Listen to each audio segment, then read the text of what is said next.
जमीन से 480 फुट ऊंचे 4500 साल पुराने इस पिरामिड के अंदर ऐसा क्या था जिसको सिर्फ देखने के लिए रिसर्चर्स ने एक रिपोर्ट और एक कैमरा पिरामिड के अंदर भेजा। एक जगह पर आकर रोबोटिक कैमरा रुक गया क्योंकि अब इसके सामने पत्थर का एक स्लेब था।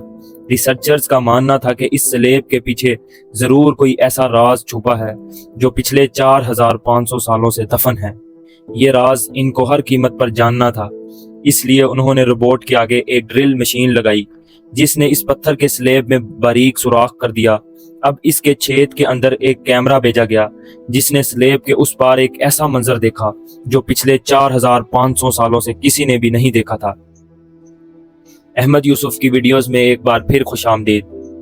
नाजरीन, मिस्र यानी इजिप्ट में टोटल 138 ऊंचे पिरामिड्स मौजूद हैं जिन्होंने पिछले हजारों सालों से दर्जनों जल्जलों और कई खतरनाक तूफानों का सामना किया, लेकिन मजाल है कि इनमें से कोई भी इधर से उधर हुआ हो।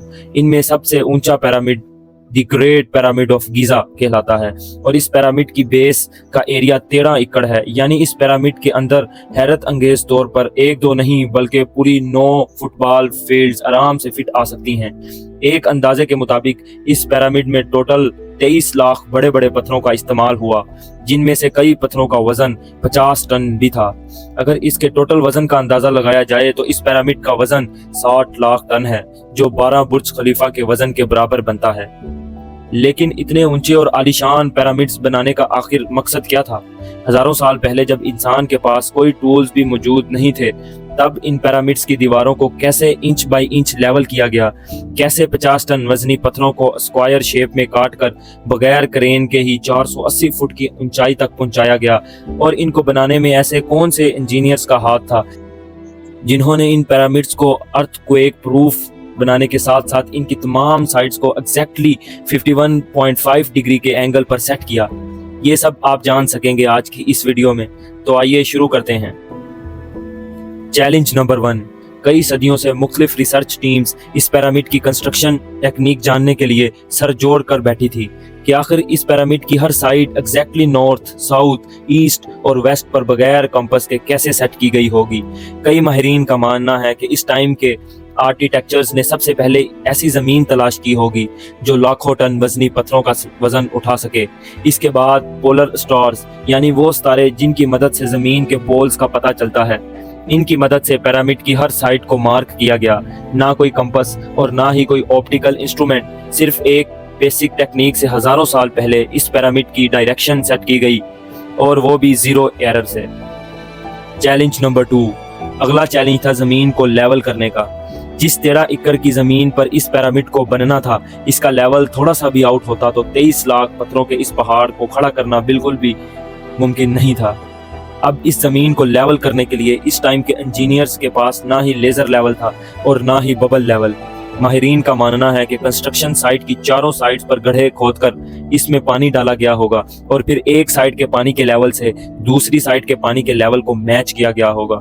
जो जमीन का हिस्सा पानी के लेवल से मैच नहीं कर रहा होगा, इसको छेनी और हथौड़ों की मदद से काट कर लेवल किया गया होगा। कई माहिरीन का मानना है कि उन्होंने इस सैंपल टूल का भी इस्तेमाल किया जिसकी दोनों साइडों पर लकड़ियां और उसके ठीक सेंटर पर एक रस्सी से पत्थर बंधा हुआ है। अगर पत्थर जमीन से टच हो गया और उसकी रस्सी ठीक सेंटर लाइन पर आ रही हुई तो इसका मतलब है कि नीचे की जमीन परफेक्टली लेवल है। Challenge number 3। अब पिरामिड की कंस्ट्रक्शन साइट पर डायरेक्शंस भी सेट थी, मार्किंग भी हो चुकी थी और जमीन का लेवल भी सेट था।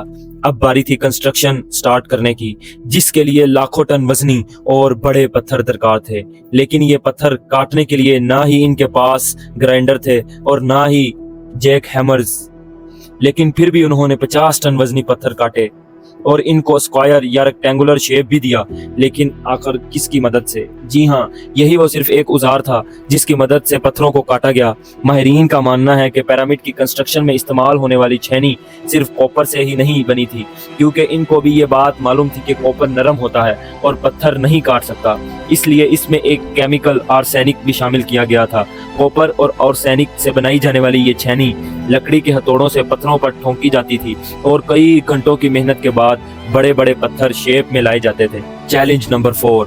اب چونکہ یہ خاص قسم کا پتھر جس کو آج لائم سٹون کہا جاتا ہے، اس کی کٹائی پیرامڈ کنسٹرکشن سائٹ گیزا سے 250 کلومیٹر دور تورا کے شہر میں ہو رہی تھی۔ اب مسئلہ تھا ان پتھروں کو گیزا تک ٹرانسپورٹ کرنے کا۔ ہر ایک پتھر 50 ٹن یعنی 50,000 کلو گرام کے برابر تھا، جو تقریباً 3 پیسنجر بسوں کے وزن کے برابر بنتا ہے، اور ایسے کئی لاکھ پتھر صرف ایک پیرامڈ میں استعمال ہونا تھے۔ اتنا زیادہ وزن ٹرانسپورٹ کرنے کے لیے نہ ہی اس دور میں کوئی جانور کام آ سکتا تھا اور نہ ہی ان کے پاس پہیے موجود تھے، یہاں تک کہ اگر آج کل کے جدید دور میں بھی یہ کام کرنا پڑے تو ٹرانسپورٹ کمپنیز کو بھی اچھا خاصا ٹف ٹائم آئے گا۔ حیرت انگیز طور پر یہ کام ورکرز اور کشتیوں کی مدد سے کیا گیا۔